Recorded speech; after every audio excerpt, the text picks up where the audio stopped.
Terima kasih Tuhan buat malam hari ini. Tuhan bicara di tengah kami, urapi kami semuanya. Roh Kudus, kami minta Engkau menguasai seluruh hidup kami. Kami minta roh hikmat, wahyu, dan pengertian mengalir memenuhi kami, sehingga kami dibuat mengerti semakin hari berjalan dalam ketetapan-Mu, didapati menjadi orang-orang kesukaan-Mu, didapati menjadi orang kesayangan-Mu sampai garis akhir kami bisa melakukan tepat seperti yang Engkau mau. Pimpin, pegang, dan terus bawa kami seritme, seirama dengan Engkau sampai garis akhir Tuhan. Dalam nama Yesus kami mau belajar firman-Mu. Haleluya. Amin. Silakan duduk dalam hadirat Tuhan. Ada yang mau tanya? Apakah kenyang semua ini gini? Apa? Ayo mau tanya apa? Cuma mau sharing sih Pak, yang masalah Oke. mengasihi orang yang bersalah pada kita. Oke, dulu kan ya sama. Kadang kalau namanya orang ngeselin kita pasti kesel ya Pak. Terus bisa yang seperti Bapak bilang, kadang bos bisa bikin sampai berhari-hari, bermalam-malam saya bisa nggak tidur mikirin kata-kata gitu kan. Ya tapi maksudnya sekarang tuh saya cari cara gini. Sebenarnya ini udah berapa tahun sebelum saya join Kristen, saya belajar ini dari ada satu Buddha. Dia follower Buddha. Waktu itu dia ngajarin Siddhartha gitu. Dia jadi ngajarin kalau misalnya dulu ini sebelum saya masuk Kristen. Jadi kasarnya gini, kita anggap aja kita pegang ranting, terus semua yang kita kesel kita alurin ke ranting ini gitu Pak. Terus habis itu ranting ini kita lempar. Jadi itu kekesalan kita dia salurin ke ranting terus dilempar gitu supaya bisa kasarnya bisa let go, bisa lepas gitu kan ya. Nah itu sebelum saya masuk Kristen. Nah semenjak saya masuk Kristen, instead of lempar ranting di dalam hati saya supaya saya bisa lepas, bisa let go, saya maafin dengan jadi saya biasa kalau kesel saya kasih waktu 5 menit, saya boleh marah 5 menit. Saya kesel, saya kayaknya bisa kesel dulu. Habis itu saya pilih udah let go, maafin aja udah. Tapi dengan saya maafin, dengan saya doa, awal-awal susah jujur, masih kesel, lebih dari 5 menit, bisa sampai 15 menit masih kesel lagi, keingat lagi. Tadinya udah maafin, tapi 15 menit kemudian ingat lagi, kesel lagi, kayak gondok lagi, pahit lagi gitu kan. Tapi sekarang yang saya lakuin, menurut saya manjur buat saya Pak. Saya malah ini doain, terus berkatin tuh orang. Terus malah pelan-pelan ini bisa lewat Pak. Jujur nggak tahu kenapa gitu. Maksudnya padahal awal-awalnya enak aja, kenapa berkatin ya nggak sekali gitu kan. Masih kayaknya pas lagi doain berkatin, biarpun saya tahu itu sesuai ya apa di Alkitab ditulis gitu kan. Iya, pas lakuinnya tetap agak kesel, masih pahit, masih kesel kayaknya nggak terima, masih gondok gitu kan. Tapi dengan saya maafin, pelan-pelan udah maafin ulang sampai saya berulang-ulang lama-lama jadi let go sih Pak, jujur. Ya firman-nya dikenapi ya, benar. Iya, maksudnya ya lucunya gitu ya. Ini kita sering ribut kan? Tak kasih tahu. Kita boleh ribut kan? Tapi hanya berapa menit? Hanya 2 menit. Ya. Harus beres. Daging teriak gak? Sampai sekarang gak pernah ribut loh. Yo salah. Kalau dia ini coba lihat Google Map nih. Coba lihat, tahu sendiri kan perempuan nggak bisa lihat Google Map kan. Belok kanan harusnya belok kanan, suruh belok kiri kan. Ini salah, ternyata macet ya, saya ngomel ya udahlah. Sekarang paling ribut-ributnya kita nggak pernah ribut tuh. Hal yang penting. Boleh ribut, konflik, beres. I'm sorry, udah. Kita beresin nggak lebih dari teman. By proses. Caranya apain? Doain, ya minta maaf. Enak nggak buat daging? Doain suami yang menyebelin enak apa ora? Nggak enak tuh. Tapi ketika kita lakukan bagian kita, seperti ibu tadi, ternyata firman digenapi ya kan? Kok lang enteng ya? Yang dari mana nih kok bisa enteng nih? Kok bisa plong dari mana? Ya firman yang kerja toh. Saya bilang ikut Tuhan kan tidak enaknya di awal, di akhirnya enak. Kamu ngikutin daging enaknya di awal, belakangnya bayar mahal, kayak pakai kartu kredit. Gesek. Ini belanja nih enak nih, diskon nih, buy one get 3. belanja nggak taunya akhir bulan kok tagihanku bengkak ya. Dosa itu seperti kartu kredit, enaknya di depan, bayarnya di belakang. Ikut Tuhan tuh cash, more than enough, berkelimpahan. Sakit memang. Ada lagi, Ibu Shirley? Maafin sama cuekin sama nggak sih, Pak? Ya beda. Cuekin itu didiemin. Bukan diemin, maksudnya ya cuek aja gitu, ya udah biarin aja lah gitu loh. Dia mau apa ya biarin aja lah gitu. Tapi Ibu kesel nggak? Enggak. Enggak. Ya, biarin aja. Biarin. Iya, biarin aja, bro. Yang penting nggak sakit hati, nggak kecewa, nggak kepahitan. Oh. Ngerti nggak? Kan kita juga harus pakai hikmat toh.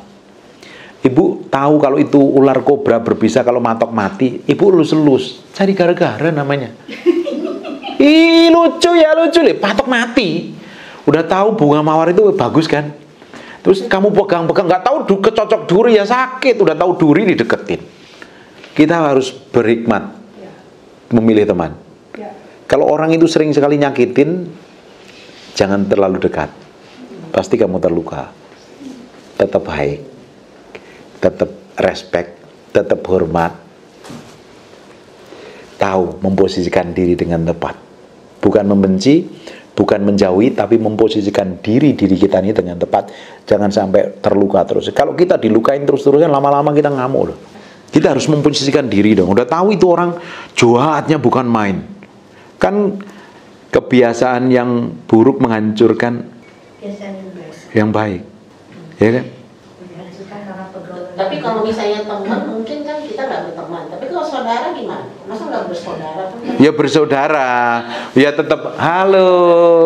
Tapi ya jangan deket-deket. Kalau deket-deket kan pasti bersinggungan terus kan. Udah tahu ini orangnya nggak bertobat kan. Udah tahu orangnya nggak bertobat, ya say hello aja, doain aja. Jangan terlalu kalau selalu ditusuk dari belakang gimana? Biarin aja. Kalau sering kita dihianatin, kita dijelekin, kita difitnah, kita diperlakukan buruk, nggak usah balas, diam aja. Waktu kita diem, sebenarnya kita memberi waktu Tuhan untuk menjelaskan segala sesuatunya dan untuk membela kita. Tapi daging kan maunya bela diri kan. Kalau bisa ketemu aku jegal itu kapok, biku hajar. Kalau bisa aku maki balik. Jangan, diem aja. Waktu berdiam diri kita izinkan Tuhan membela kita. Waktu berdiam diri tadi enak nggak? Oh, dagingmu bisa gemetaran kalau melihat dia. Ingat dia lagi berdoa, ingat dia, Tuhan kirim malaikat cekek dia Tuhan. Kesel aku. Saya ini kalau lagi kesel gitu, saya ngomong sama Tuhan, Tuhan, aku tuh kesel, aku pengen marah. Boleh nggak marah Tuhan? Nanti kalau pengen marah sama seseorang, doa, aduh terima kasih, barang siapa memberi air kepada seorang hamba Tuhan akan diberkati pabrik air. Tadi aku ngomong sampai mana ya? Kalau lagi kesel. Saya ini kalau lagi kesel, saya kan kesel kadang ya. Saya masih daging suka makan samcan ya. Suka makan bakmi, kadang daging muncul ya. Pendeta ini nggak sempurna, masih ada daging. Tapi cara saya kalau saya kesel, ingin marah, saya nggak mau berdosa dengan mulut saya maki, itu saya nggak pernah. Karena mulut saya terlalu mahal dan diurapi sekali. Saya nggak mau ngomong jelek, ngomong buruk, maki orang nggak pernah. Saya berdoa, Tuhan, aku pengen marah, aku kalau bisa ya, kok izinkan, tak gini nih, boleh apa ya enggak ya Tuhan? Tuhan diam aja. Tuhan diam aja. Ya kan, Tuhan nggak perlu ngomong lagi. Kan Tuhan udah banyak ngomong ayatnya. Berkatin, doai, kalau bisa samperin, kasih makanan kan. Kalau seteru mau lapar, seteru itu siapa? Kalau lapar suruh ngapain? Dengan kasih, enak nggak kasih makan musuh kita itu? Enak nggak? Beliin kue orang yang nyebelin tuh enak nggak? Enak aja. Tapi dengan kita berlaku seperti itu kan kita menaruh bara api di atas kepalanya. Gimana apa yang terjadi kalau ada api di rambutnya? Gundul nggak itu lama-lama? Bener apa nggak? Lu Alkitab lu yang ngomong lo. Itu kan pembalasan. Saya kalau lagi kesel sama orang, saya nggak mau langsung frontal tak doain. Saya sendiri bukan apa, saya doa dulu, boleh marah nggak? Tuhan ngomong, ya kan takut kalau kita mau marah lapor Tuhan. Jadi marah nggak? Ingat-ingat, nanti kalau kesel sama orang, pingin marah sama orang, ngapain? Sabar dulu. Tanya dulu, doa dulu, boleh marah sama tuh. Nanti sama Tuhan diizinin marah nggak? Waktu berdoa tiba-tiba kok hatimu mak pelong. Ibu-ibu biasanya langsung meledak kan? Sekarang tanya Tuhan, Tuhan aku kuat, pengen marah, pengen ngomel nggak? Nek kamu ngomel nanti tanggung resiko sendiri. Pasti Tuhan ini Roh Kudus kasih impresi begitu. Kamu pengen marah-marah, oh nanti tanggungan sendiri akibatnya. Ingat nggak? Tuhan itu kalau kita paksa dia ngalah sama kita. Punya anak kan? Kalau punya anak ya waktu kecil itu lucu-lucu. Anak kita lempar bola, main bola, itu lempar bola, atau diginiin terus kita tiba-tiba jatuh kan? Enggak. Aduh sakit. Ini karena apa kita? Karena kita sayang sama anak kita kan? Ya. Seringkali Tuhan berkali-kali ngalah loh. Ketika anaknya itu ngotot loh. Ingat nggak dengan apa yang dilakukan Hizkia? Dia harusnya ngapain? Mati nggak? Menurut ketetapan surga, mati toh? Ya. Tapi dia ngotot sama Tuhan minta apa ya? Perpanjangan umur. Menurut ketetapan surga Hizkia mati, tapi dia ngotot minta perpanjangan. Dikasih perpanjangan nggak? Tapi risikonya kan ditanggung dia kan. Waktu diperpanjang 15 tahun kan. Waktu berjalan perpanjangannya 12 tahun, dia punya anak namanya Manasye kan. Gara-gara itu orang Israel nyembah berhala loh. Mati dihabisin loh Tuhan. Nek ngotot sama Tuhan, tanggungan dewi. Lebih baik nurut enak nggak? Gak enak.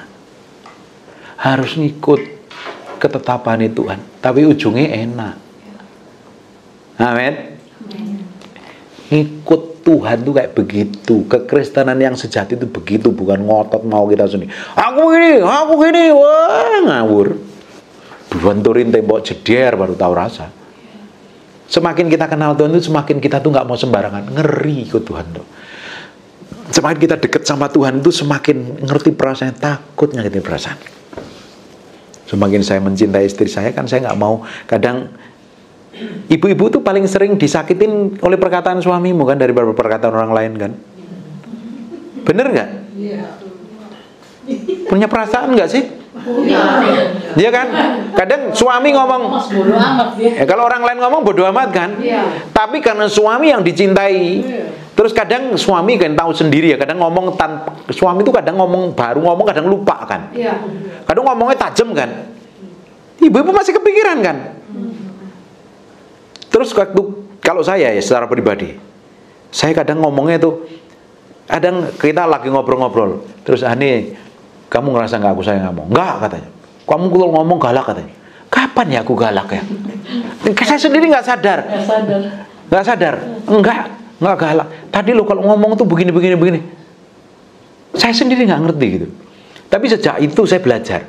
Oh, saya mesti rem nih kata-kata saya. Padahal saya nggak pengen nyakitin dia. Ngerti nggak? Nggak yang aja kadang ketemu, nah ini tolong ngambilin ini gitu ya kan, kadang nadanya agak tinggi gitu. Menurut dia itu melukai. Karena apa? Semakin kita mencintai seseorang itu kita sering kali melukai loh perasaannya loh. Semakin kita mencintai Tuhan, hati-hati loh kamu. Kadang pelakuan si kamu bisa melukai hatinya Tuhan. Makanya semakin kita mencintai Tuhan, kita semakin memiliki kepekaan. Pernah kan?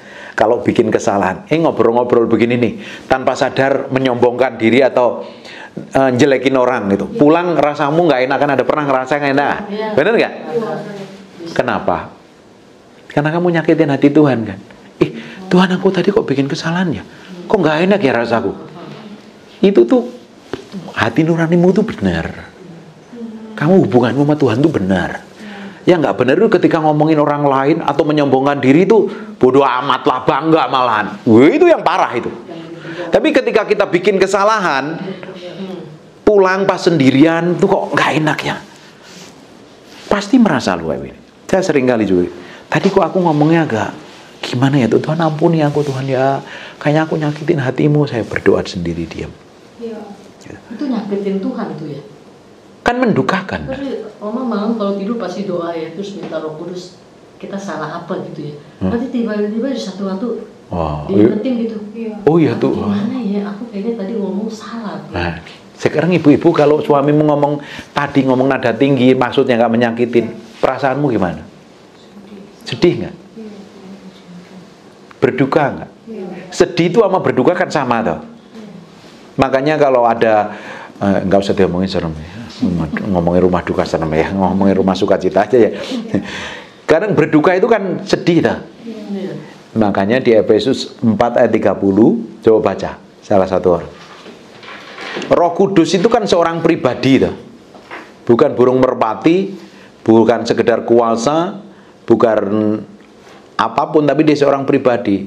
Makanya jawab Bapak, baca Ibu apa? Dan janganlah kamu mendukakan Roh Kudus Allah yang telah memeteraikan kamu menjelang hari penyelamatan. Jangan Mendukakan. ngerti nggak? Kalau kita melakukan dosa dengan sengaja terus-terusan, itu Roh Kudus kan seorang pribadi yang sekarang tinggal di dalam diri kita. Makanya kalau kita tadi melakukan kesalahan kan ada templakan kan, ada tertemplak, ada rasa ndak enak di sini kan. Apalagi kalau kita baru marah-marah bisa langsung berdoa nyembah, oh sana glory bagimu, bisa nggak? Susah kan? Karena pada rasa tertuduh, rasa tertemplak, dan rasanya nggak enak di sini. Siapa yang marah, rasanya nggak enak banget setelah marah. Kan kamu tanpa sadar mendukakan kan. Kalau Roh Kudus didukakan terus-terusan tanpa bertobatan, sikapnya, kelakuannya buruk, jelek, pengen tahu hasilnya apa? Buka Yesaya 63 ayat yang ke-10.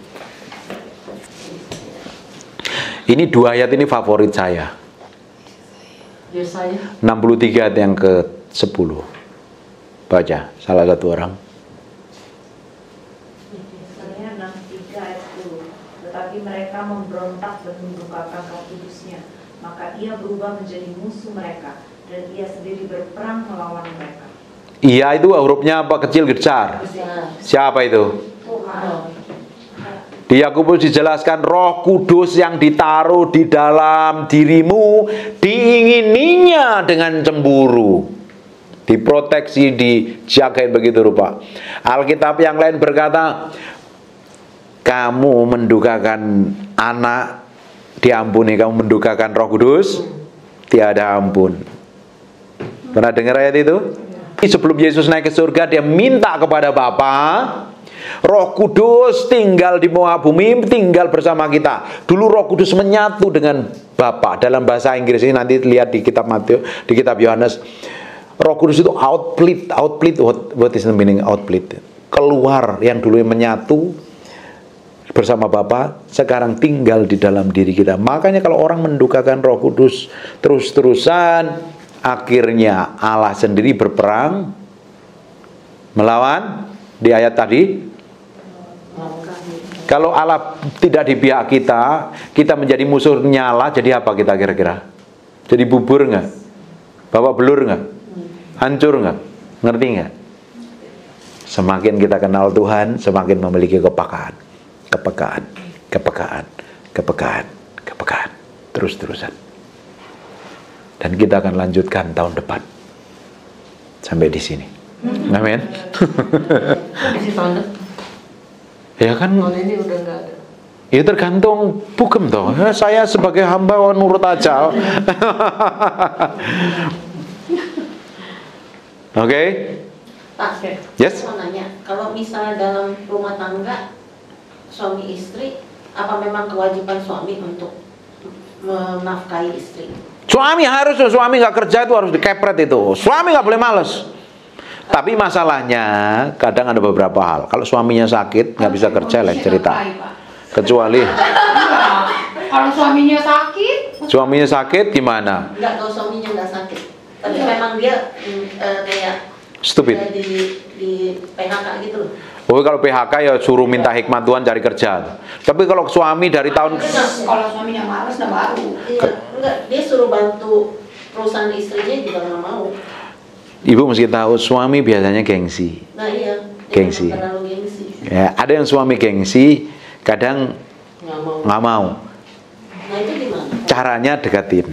ajak ke tempat yang tenang, ngobrol-ngobrol santai. Nggak bisa deh. Kaku ya orangnya. Bukan kaku, dia gimana ya, pokoknya enggak deh, jadi dia malah jualan online dia di parfum lah dia. Oh ya, enggak apa-apa, yang penting menghasilkan, kan apa-apa. Nggak cukup lah. Enggak cukup, tapi coba diomongin dengan baik. Diomongin dengan pasti nggak cukup loh. Hasilan istrinya lebih besar jauh. Parfum itu untungnya berapa sih? Malah istrinya dimarah-marahin apa gitu. Sebenarnya itu stres suaminya. Ya, jadi malu ya jadinya. Bukan Jadi malah stres lebih ya galak. kalau saya bilang ya.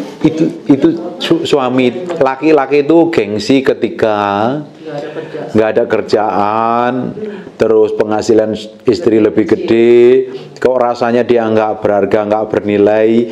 Justru kenapa kok dia nggak bantu istrinya? Ya memang ada beberapa hal perlu dikomunikasikan, tapi selama dia masih mau bekerja masih oke. Kalau suami nggak mau bekerja, itu bukan laki-laki sejati itu. Itu gimana tuh Pak? Itu dia suami kedua. Meski dengerin saya, meski saya omelin habis itu. Oh, suami kedua ya maksudnya? Iya, suami kedua. Enggak, suami kedua. Jadi Menikah pertama? yang menikah pertama memang suaminya nggak benar gitu, judi-judi. Terus sudah cerai. Nah ini suami kedua. Tapi dulu suaminya is a komisaris. Oh. Karena udah kayak retrench gimana sih? Oh, iya. Retrench. Dia berapa? Udah 60 plus dan harus keluar. Udah 60 susah.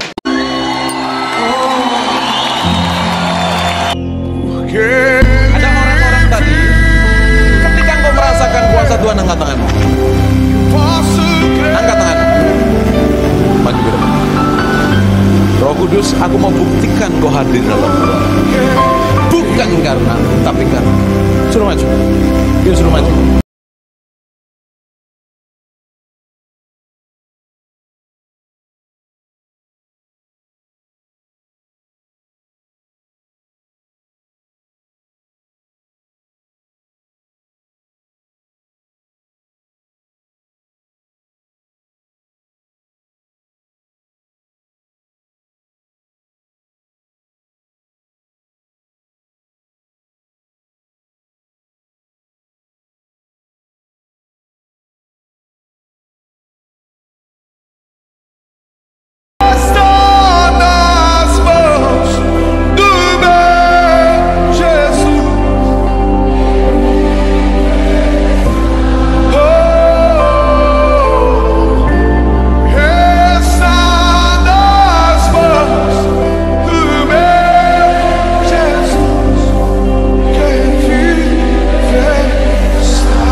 Saya lihat dalam mimpi ketika saya berdoa, ada urapan Tuhan. Kuasanya power. Receive that.